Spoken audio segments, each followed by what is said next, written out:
from the heart of Dubai, where tomorrow is being built today, to the world. Welcome to the CTO Show with Mehmet. Here, we redefine technology and reimagine possibilities. With Mehmet, delve into the riveting realms of AI, cybersecurity, and digital technology. Experience the thrilling highs and lows of startups. Immerse yourself in the spirit of entrepreneurship and witness the future of business innovation being written in real time. Now, without further ado, let's tune in and explore the future. Hello and welcome back to a new episode of the CTO Show with Mehmet. I'm today very pleased joining me from Singapore, Vivek Ramachandran. Vivek is the CEO founder of SquareX.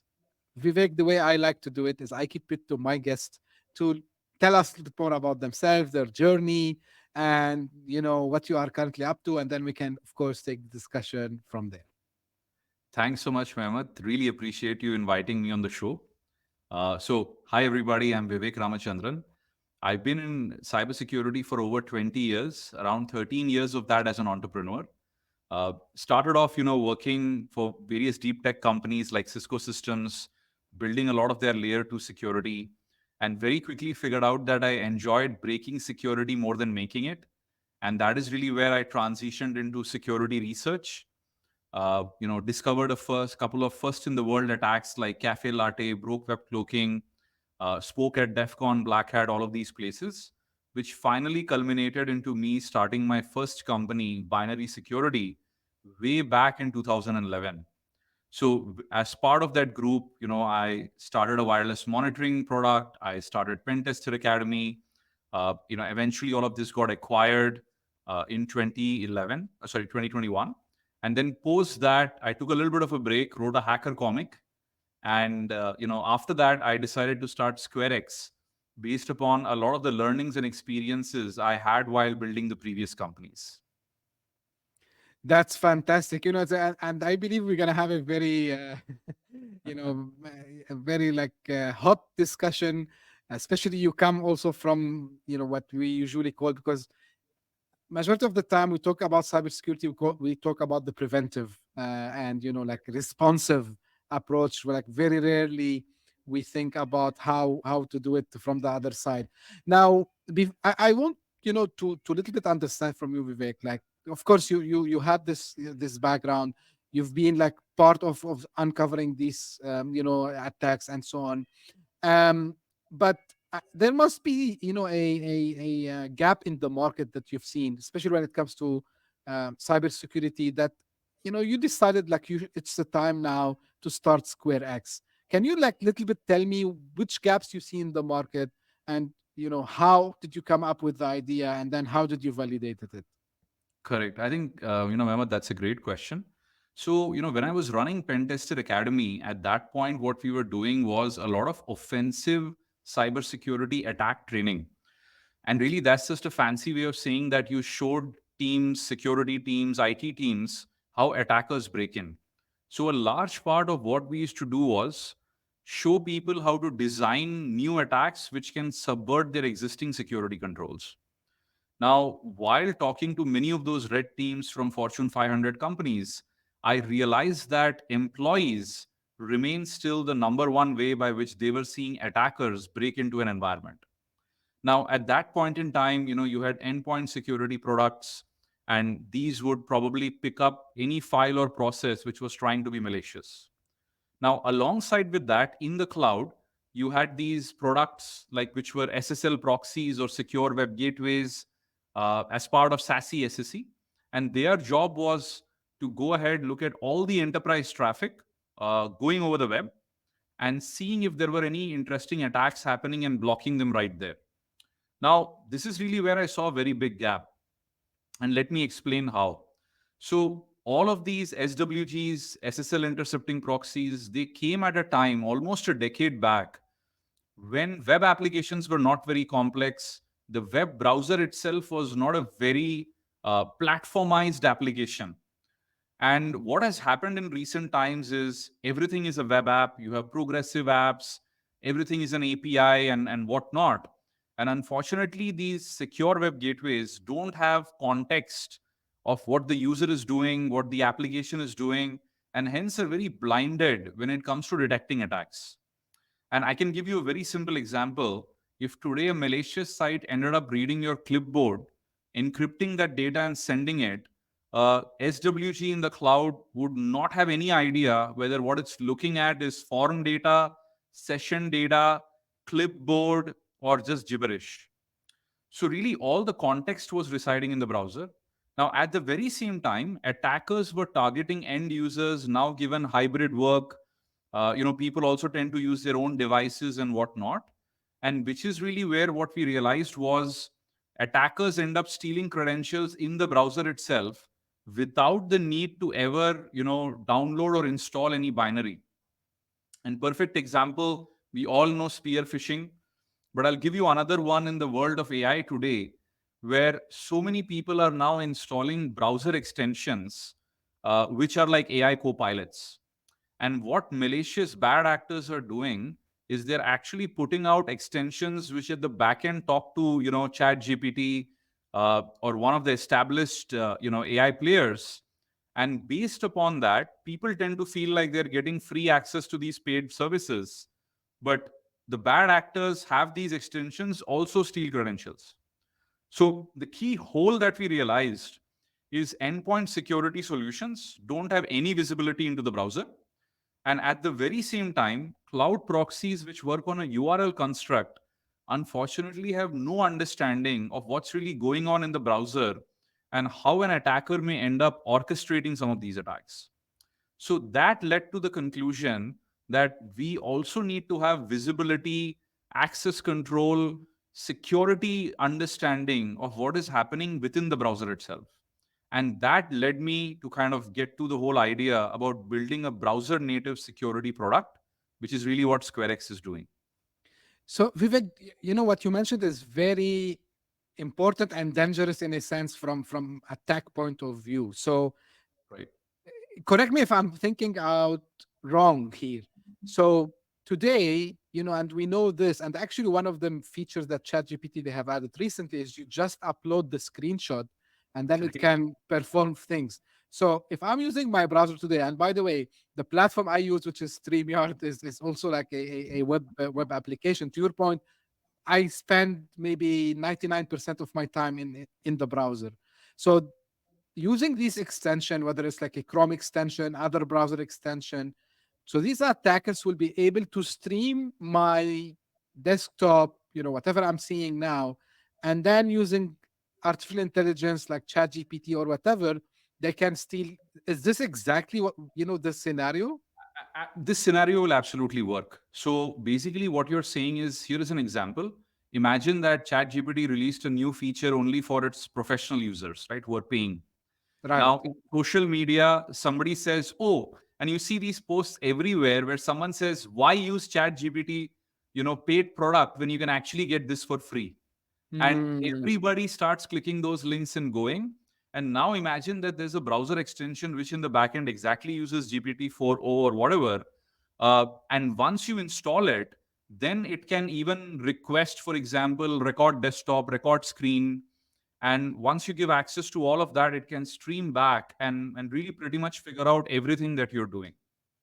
I think what's is more bad, and again, correct me if I'm wrong. I'm looking the technical guy still, but so and these guys are using the legitimate ports of like HTTPS 443 because they established this connection over maybe some specific servers that they are running. But actually, I'm reaching to that server using a very legitimate port, which is 443, right? Absolutely. So you're right, which means your network firewall, people monitoring regular web traffic wouldn't see anything out of the ordinary. They would Yeah. just see, port 443 is being connected to and data is being sent. And Mhm. the tricky part is, Mehmet, most firewalls, higher level proxies, unfortunately can't even look at things like WebSocket data because it's just, binary data streaming through. So how do you even go about interpreting it, right? Because every Yeah. application can have its own way of how the data gets interpreted at, either end. That's really dangerous as I'm trying to think about it. Now, you know, the market you mentioned, whether it's like secure web gateways like SWGs, SASE, SSEs, like, there is no single time. And maybe because I'm in tech, so I see this a lot. But even like I hear it from people, they ask me, what is this SASE thing? What is, like, wow. And the market is a huge, Vivek, right? Yeah. And Yeah. there are a lot of players over there. So let's cover, a little bit that market, if you don't mind. And also, but you mentioned some of the things that they cannot do, but despite being a big market, and I think you can mention even some big players over there, you know what I'm interested more into, and because everyone talks about the zero trust when we mention these. So what's your point of view on that market and the players and the relation with the zero trust over there? Yeah, no, I think all great questions. So Mehmet, I think all technologies start with the right intent based upon, the times when they began, right? So if you look at, SASE, the whole idea really was, and Gartner, if I recall, like coined this entire space term. Basically, you really wanted networking and security to be kind of like unified in the cloud, and you wanted, primarily one or more vendors to be able to go ahead and provide that entire stack in the cloud.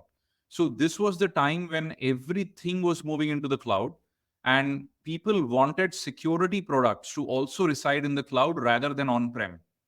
And the way the transition happened is, large companies like Zscaler, Palo Alto, Netscope, I mean, pretty much, all the big guys that you may have heard about, what they did was they took that on-prem construct, put it in the cloud, and now they said all your organization's traffic needs to go through our data center, where we will clean, prune, detect these attacks, block it, and ensure that only clean traffic, ends up leaving. At the very same time, your end devices also only get a very clean traffic where you don't have to worry about getting attacked. So the promise was that, let's say one of your employees is trying to download a document, and maybe that has malware. Rather than, in the previous construct, the employee ends up downloading it locally and then your antivirus finding it, the SASE or SSE provider can just in the cloud figure out that you're downloading a file, pause that download, scan the file in the cloud, and decide whether to allow or block it. Similarly, for URLs and all of that as well.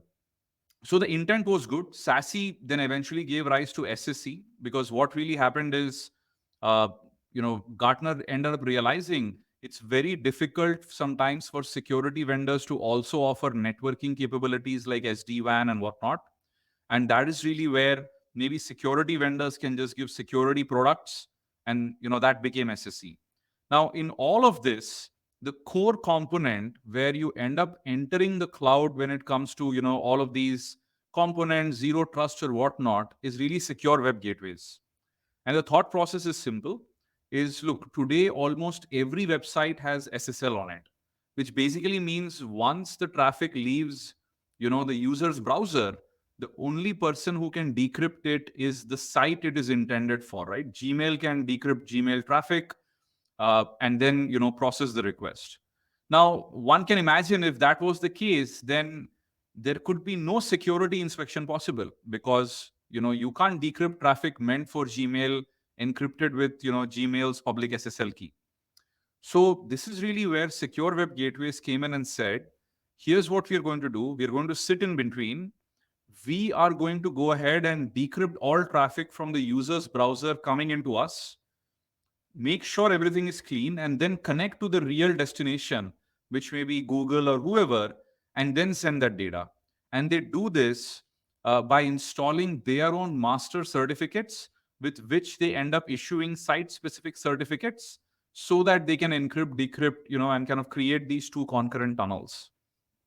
So back in the day when all of this started, and I think SSL intercepting proxies, probably a decade old, which eventually became, SWGs and all of that.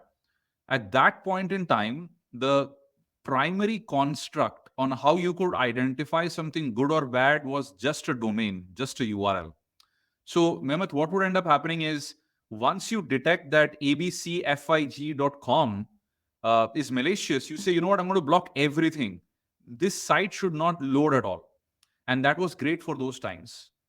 Today, I'll give you a very simple example, github.com.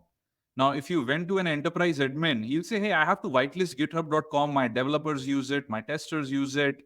Uh, but on github.com, anyone can end up creating a project, which means a bad actor can go in, create a GitHub project, attach a piece of ransomware, and now all of that is really running in the same construct of github.com. And then when he sends a link of that zipped malware sitting on github.com to an enterprise employee, it completely zips past through the proxy simply because the proxy has been whitelisting github.com, which basically means zero trust, any form of verification for the proxy level is starting and ending literally with the URL construct. Now, this is really where this entire paradigm of doing things has come of age. Of course, any legacy player who's been doing this for 10 years, making billions of dollars, would never want to cannibalize their own product. So I can tell you that today, many of these larger players are probably already aware about the limitations, at least some of the limitations of what these products have. But the whole transformation where they're going to junk this and think about a brand new paradigm where zero trust extends to every single component of a page, not just the URL. You can imagine such a disruption only happens when there is a massive wave of attack or somebody puts out some groundbreaking research on why the previous generation paradigm is completely faulty. So I think that is really where we are when it comes to the market, ginormous, billions of dollars, big players still peddling around a legacy philosophy of the URL being the primary zero trust construct.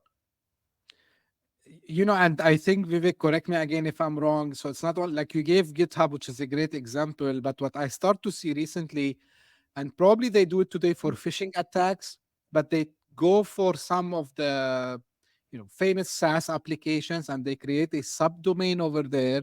Yes, Like for absolutely. example, like I've seen like of course, like I can spot them, but I would say maybe someone who's not in the tech might be tricked.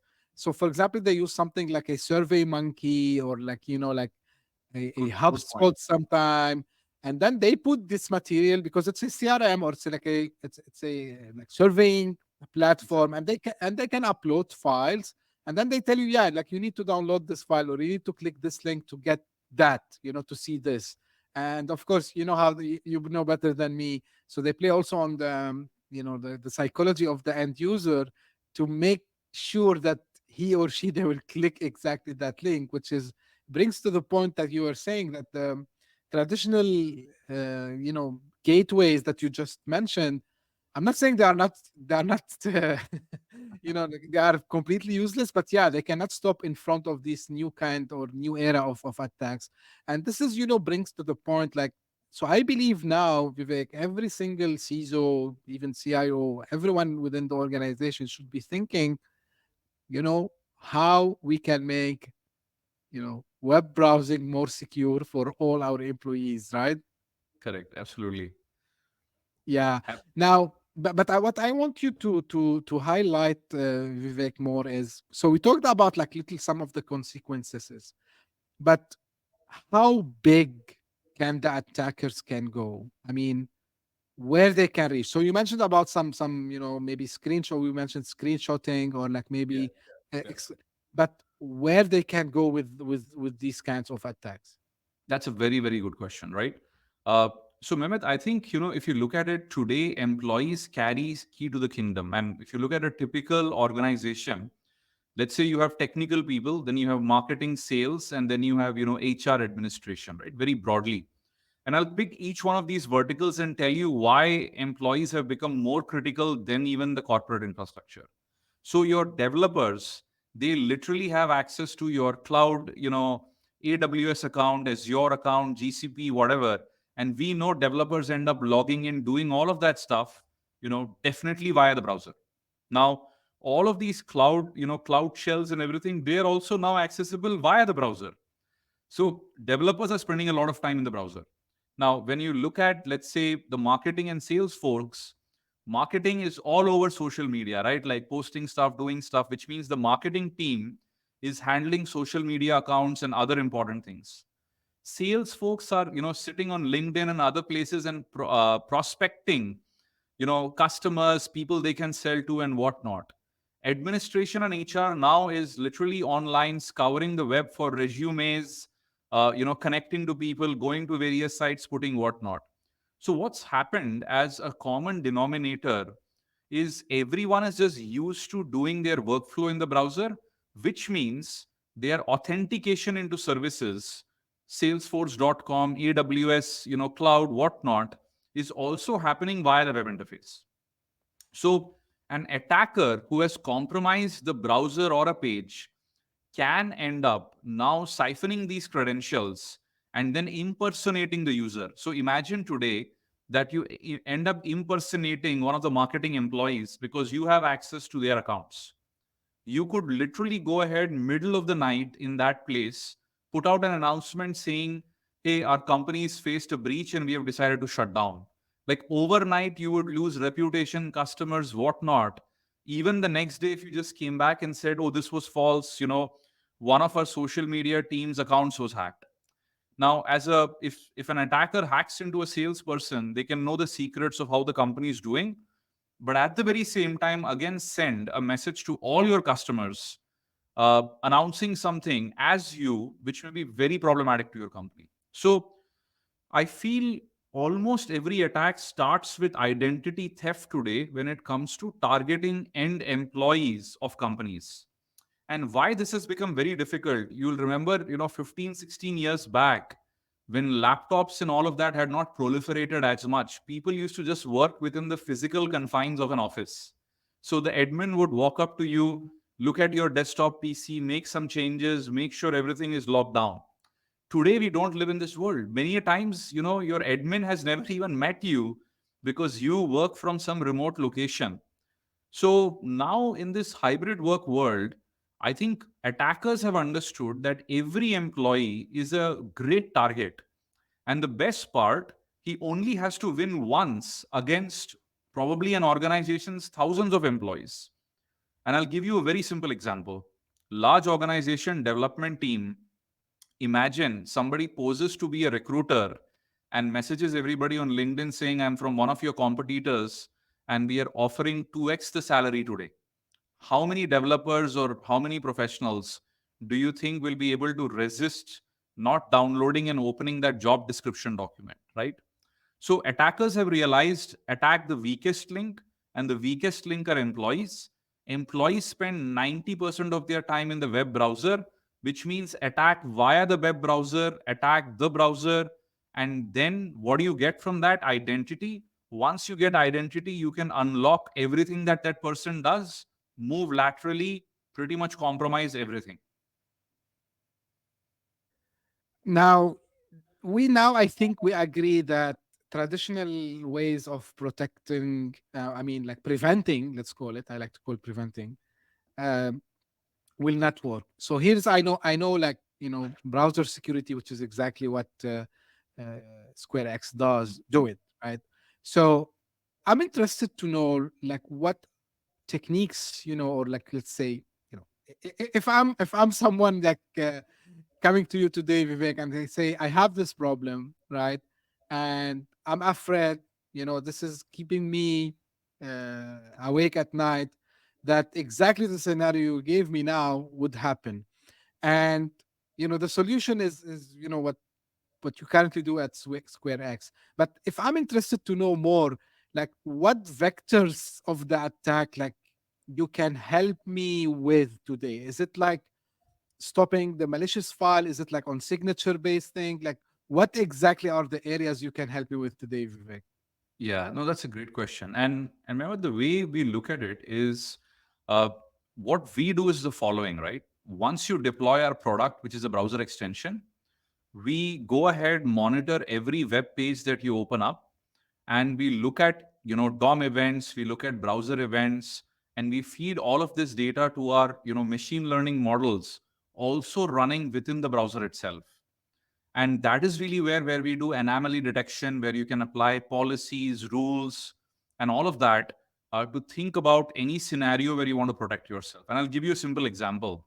One of the places that we are deploying in, they had a very interesting requirement. They said, Vivek, the problem is our enterprise employees, they are logged into our enterprise Google workspace, which typically also looks like Gmail for employees.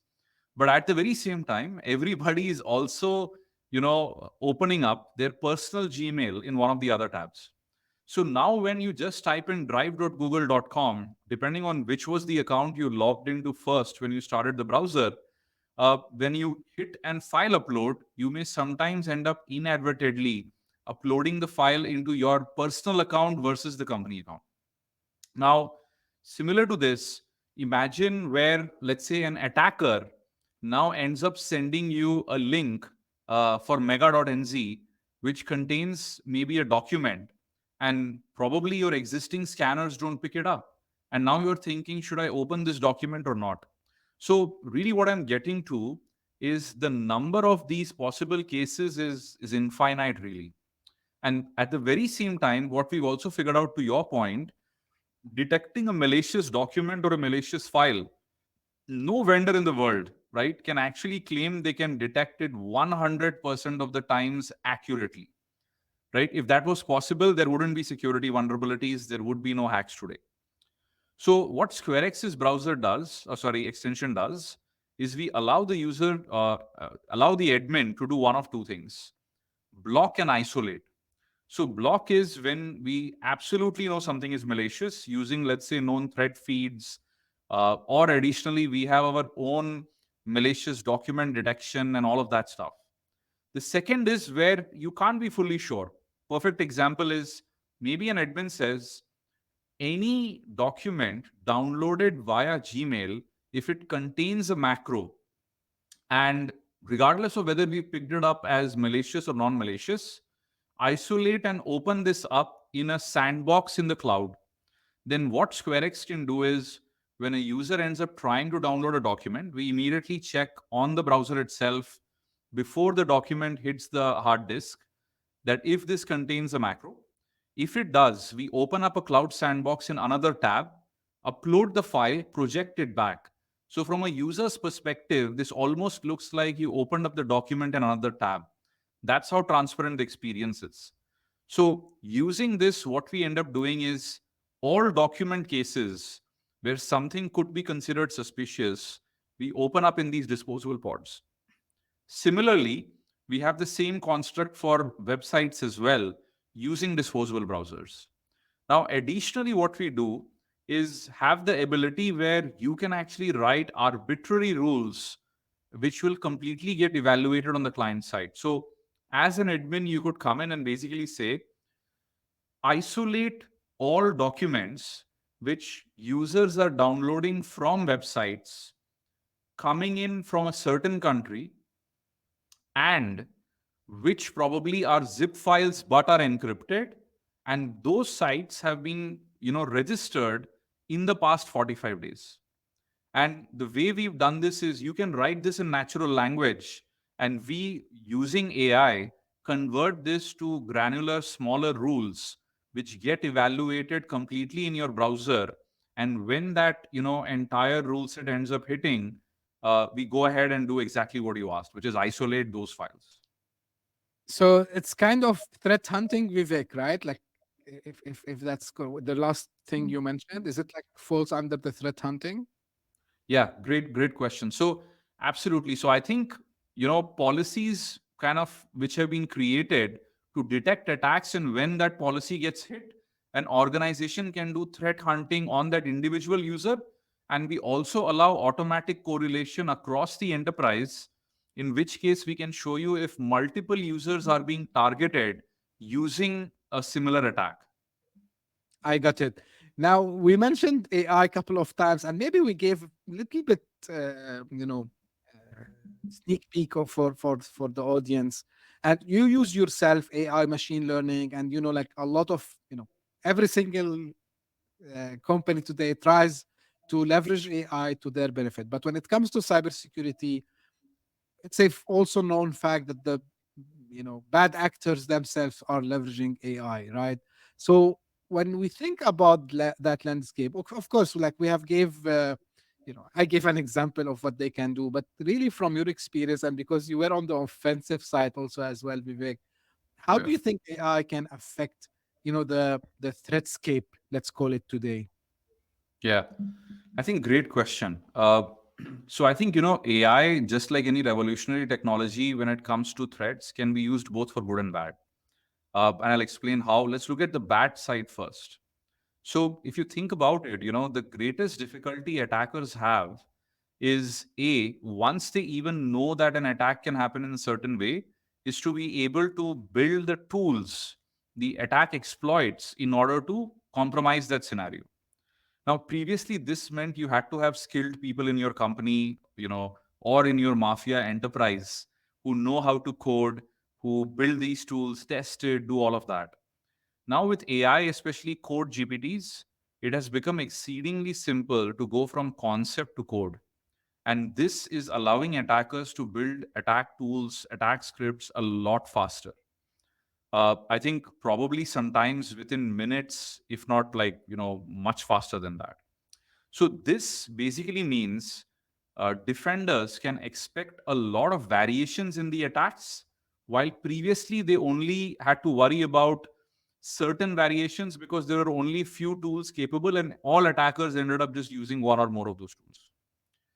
So attackers have been supercharged. Another very simple example I can give you is most of the scam emails which come in previously, used to all be grammatically wrong, right? Like, somebody offering you millions of dollars, somebody offering you inheritance which was left for you in a foreign land.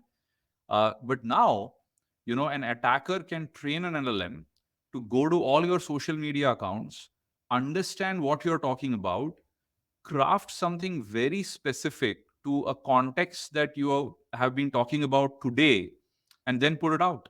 Simple example, today somebody, the moment this show is released, somebody could target me with an email or you with an email saying, hey, I saw the show, this was a very great summary, by the way, what do you think about this? And I've written my summary about the show with an article link, and maybe that hosts a browser exploit.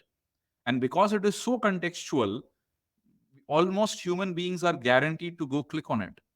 So I think, Mehmet, what's happened is we as human beings, we use our senses to decide what is, good and bad, what is good and what is fraudulent. I feel with especially the current generation of AI revolution, human beings can no longer depend on their senses to decide. Deep fakes would actually mean that you don't know if you're really talking to the real Vivek. And all of this is going to compound because I think most attacks disproportionately end up targeting people who are not technologically well versed. So that's the attacker side. Now, on the defender side, where it gets very exciting, is security has always been a needle in a haystack problem, which is, you have millions of these alerts and all of that coming in, and security teams had to sift through all of that and figure out the attacks in there. Now, where AI is really helping is it can now munch through these millions of events almost live at scale and be able to look for certain trends and threats and maybe summarize and come up with exactly where attacks are happening. At the very same time, I think traditionally security products have been very complicated to configure the more granular you get. Now, with the help of AI, almost all interfaces are becoming natural language human interfaces, where ideally, I would envision in a few years, you are driving every product, not just cybersecurity, using natural language. And I think that is a very big force multiplier because most people can describe what they want in natural language way better than in codes and rules and stringing all of that perfectly together. So those are my thoughts about the both sides of the AI story. It's really exciting, scary, positive, whoever. I'm optimistic by default, but yeah, so we started to see, this news, about how attackers are trying to leverage this and how they use ChatGPT and other co-pilot, to your point, products to do this. But the good news, to your point, also, that especially you're doing also with SquareX today, leveraging the power of AI to build these defensive and preventive solutions out there. Now, if before I shift to something else, um, if we want to think from little bit board perspective, C-level perspective, uh, on because I know this question is asked on board level, especially because you gave a very very good example previously, Vivek, about when someone impersonate marketing, sales, whoever, and then they post something that they can hurt, and the board are really concerned today. But what do you think from the people who are in charge, whether it's a CTO, CIO, CISO, what do you think they are missing today in their security posture That's a good to question. have I this think to have this guarantee, to have this peace of mind, I would say? uh, I actually feel, what tends to happen is when any new technology comes which fundamentally disrupts existing workflows, the initial response is to try to resist it. And the best example I can give you, Mehmet, is you might remember the time when televisions started having cameras in them. And I remember there were many people who went out and said, I'm never going to buy a TV with a little camera and a microphone in it. Now, fast forward 3 to 4 years, every TV has a camera and microphone in it. Now, what do? The market has fundamentally changed, and here you are trying to defend your stand based upon something antiquated. So, drawing from that parallel, if you look at a lot of the C-level posture at this point, they're like, look, AI is this new crazy thing. I probably don't know how to handle it at this point because I don't want to invest the time and the money and the resources to research and to build defenses. Let's just block chat GPT. Let's just block every AI site till somebody else smarter than us figures out and probably puts this out and we'll just go copy it. So I feel, unfortunately, a large part of C-level folks currently are in that bandwagon where they feel let's block till someone figures it out. I would say the right approach is, look, there are massive benefits to your workforce adopting AI. And the three-prong approach, people, process, technology.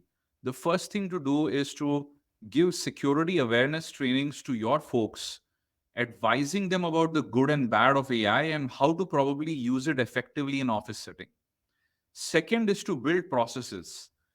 It's absolutely fine that you build, a blocking posture in the beginning, but then have people tell you why they should be allowed access to AI. And based upon that, you start making exceptions where slowly you understand this is how the marketing team wants to use it, this is how somebody else wants to use it, and all of that. Finally, technology. Technology, because look, you can never stop a disruptive wave. All you can do is quickly adapt.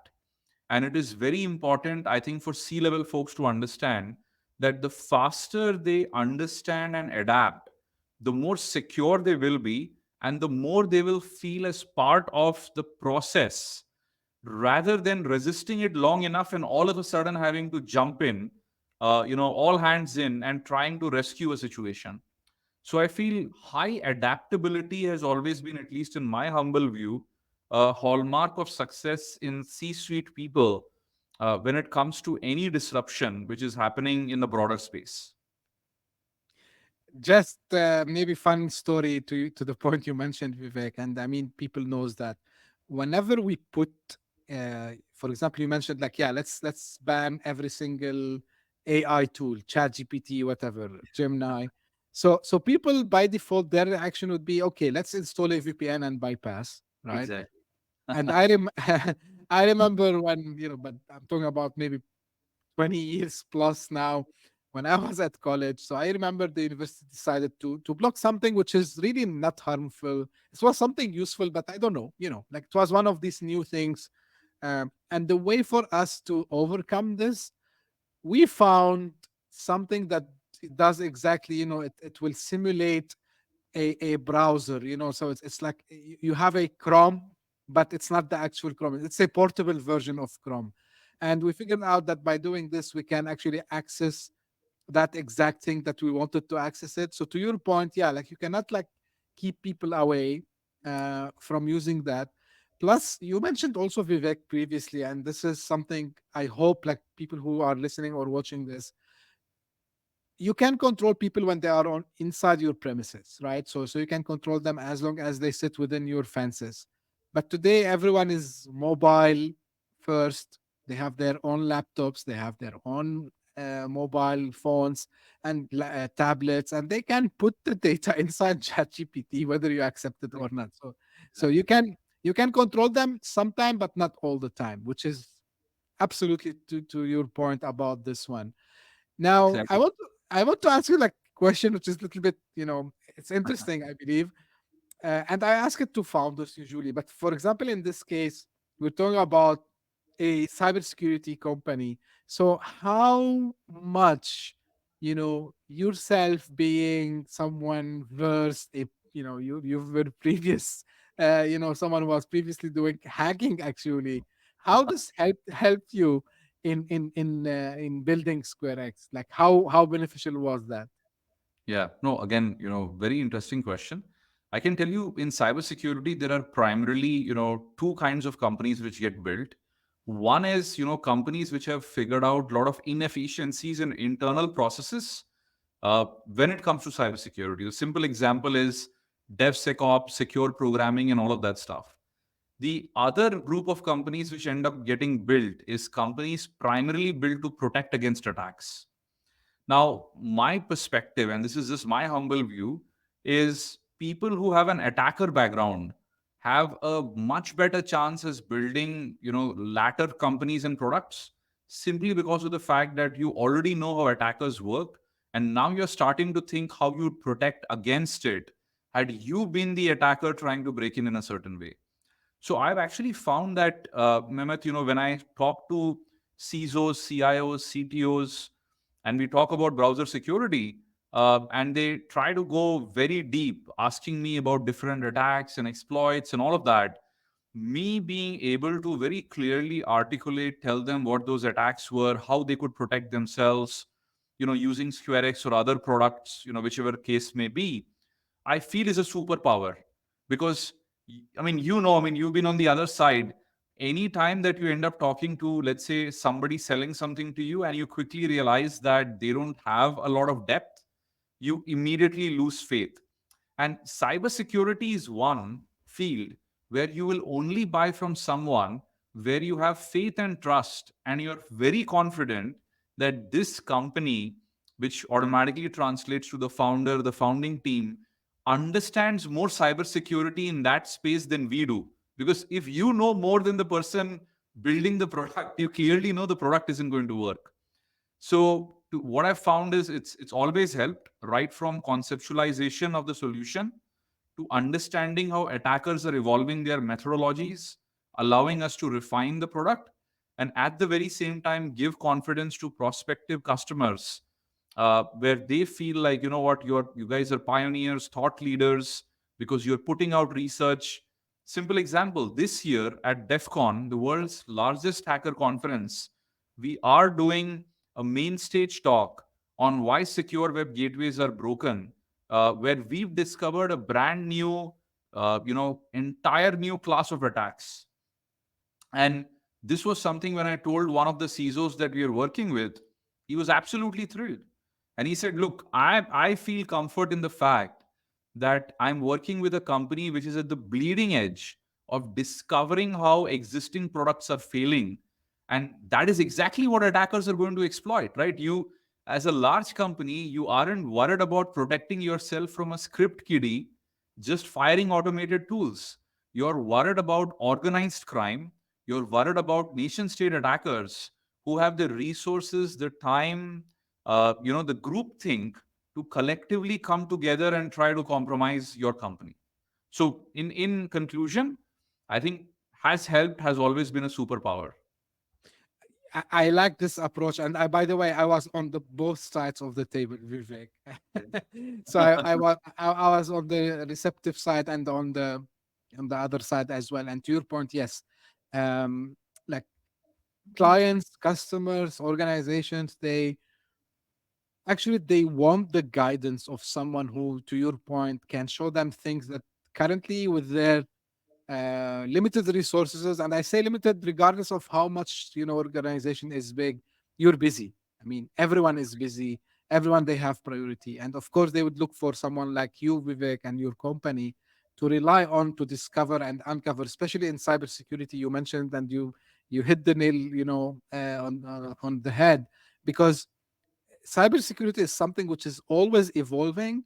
We have something every day. Of course, maybe the AI have managed to steal a little bit the light from cybersecurity, but attacks are still happening and attacks are still there. And we just discussed that these guys have accelerated their reach using AI actually. So they want someone exactly, as you mentioned, to rely on. And I'm happy, that you mentioned this from customers' perspective, how they like to see things moving.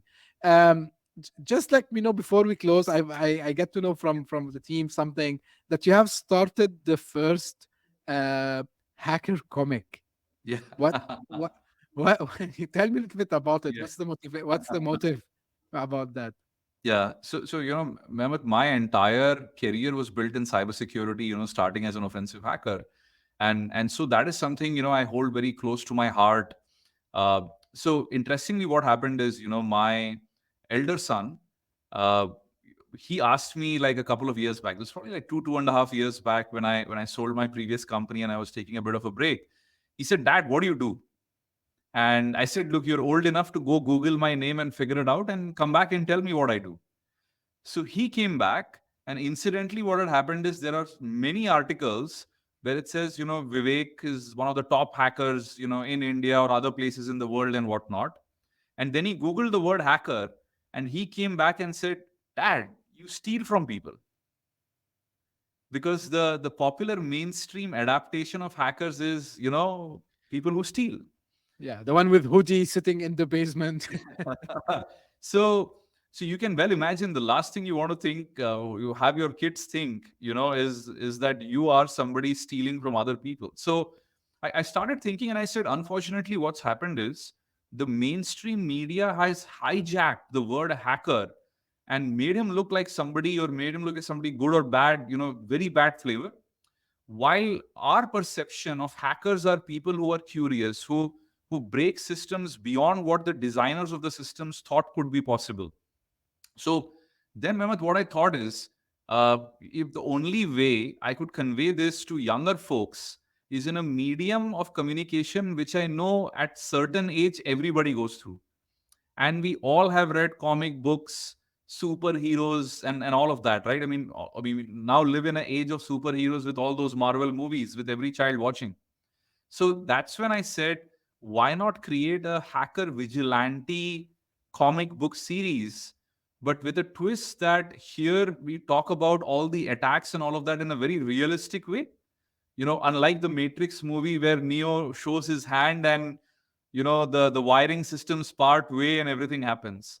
So a hyper realistic way, so people understand hacking is about curiosity, learning, pushing system to your limits, trying to be smart, trying to contribute. And that is really where how I started the series. I've written a bunch of editions. We put out the first one. I'm planning to put out a couple of the others later in the year. Brilliant idea. And to your point, yeah, because guys, there is in the cybersecurity landscape a team called the Red Team, and this Red Team job is to break things, try to break things. Let's say, yeah. So thank you, Vivek, for putting this. And yeah, maybe not related to what I say usually in the show, but I mentioned, yeah, sometimes the mainstream media, the movies, they tend to show us things which are not realistic, and they make us feel like things are boring or this is not interesting. While on the other side, it can be fun because people think that nowadays, especially cybersecurity, is like very important. So some people think, oh, like this is something I don't want to get into. Like it's very complicated for me. But to the way that you just mentioned to me about this comic book, it's like really educate and at the same time push the curiosity. I love this, Vivek. Really Yeah. interesting. Thank you. Thank you. Fun. Appreciate it. Yeah. My pleasure. One thing. before we come to close, and I ask you, and I should have congratulate you this at the beginning about this at the beginning. You're Sequoia backed startup, right? Yes, yes. So Yeah, Sequoia Southeast Asia was the only seed investor. I had a relationship with them before, so that made it, easy. But at the very same time, I really genuinely believe they're probably the best investors out there, and that was yeah. the reason that we aligned. Yeah, so again, I know like it was since last year, but congratulations on this. Like, Thank you so much. because last I'm saying congratulations because I was speaking to a lot of founders last year and they had issues, raising money and raising capital. So things are looking easing now. So good. So Vivek, final thing you want to leave us with, especially for to be founders in this space because it's not easy, like final words of wisdom I would call them, and where people can get in touch and know more about you and SquareX. I think, what I tell prospective founders, people getting in, is you generally overestimate what you can do in a year, but underestimate what you can achieve in a decade. And this is something I live by: is you need to be patient, you need to believe in the power of compounding and allow things to become, big and great over time. I think a lot of first time founders come in with very unrealistic expectations that in a year I'm going to do this, in 2 years I'd probably have built $1 billion company and all of that. And that tends to kind of suddenly put them into this whole trough of depression when things don't work, people don't invest, and all of that. So the whole thing I've realized, having done this for over 13-14 years, is startups, building companies and products, is a resilient sport, is a sport of patience. And I think if you invest the time and believe in compounding, uh, I think you're all set. If you have unrealistic expectations, don't do it. And do not build a company because you feel you want to be your own boss. The early stage of startups, everybody is your boss, right? You want to recruit good people, you have to kind of go behind them, somehow manage to convince them. You're trying to convince investors, your early customers. So honestly, you're literally begging everybody. So at least that's my vantage point of how I've seen this space. Cool. Where to find out more, Vivek? Yeah, so about SquareX, you can go to sqrx.com. Me, Vivek Ramachandran, you can find me on LinkedIn. You can connect to me over there. On Twitter, I am, Viv Ramak, VIVRAMSE. Uh, I'm very online. I keep posting stuff. So feel free to connect. Feel free to DM if you have any other interesting questions after you see this show. Great. Thank you very much, Vivek. Like, I liked your advice to the founders. It's of course it's a very cliche, but it's a marathon. It's not a sprint. Uh, Absolutely. it takes a lot of time. It takes a lot of effort, even to get the first customer. Forget about making it $1 billion company, which is hopefully I wish every founder can reach this milestone. So thank you again for sharing this wisdom, I would call it. And very exciting topic, very exciting approach you're doing. I think you're disrupt. I'm not thinking. Of course, I'm sure like you're disrupting. Um, and I love this by default. My audience knows me, and even people like in the actual life, I get excited about ideas that change the status quo, which is exactly what you're doing, Vivek. So Thank thank you you. very much for being with me on the show today. I really appreciate the time. And this is for the audience. This is how I usually end each episode. If you just discovered this podcast by chance, thank you for passing by. If you like it, please share it, subscribe, and tell your friends and colleagues. And if you are one of the people who keeps coming, sending me questions, comments, suggestions, please keep them coming. I listen to them all, I read them all. So keep them coming. Thank you very much for tuning in. We'll be again very soon. Bye bye. Thank you so much. Hit that subscribe button, share the show with your tech-savvy friends and fellow entrepreneurs, and leave us a review on your favorite podcast app. Your support means the world to us.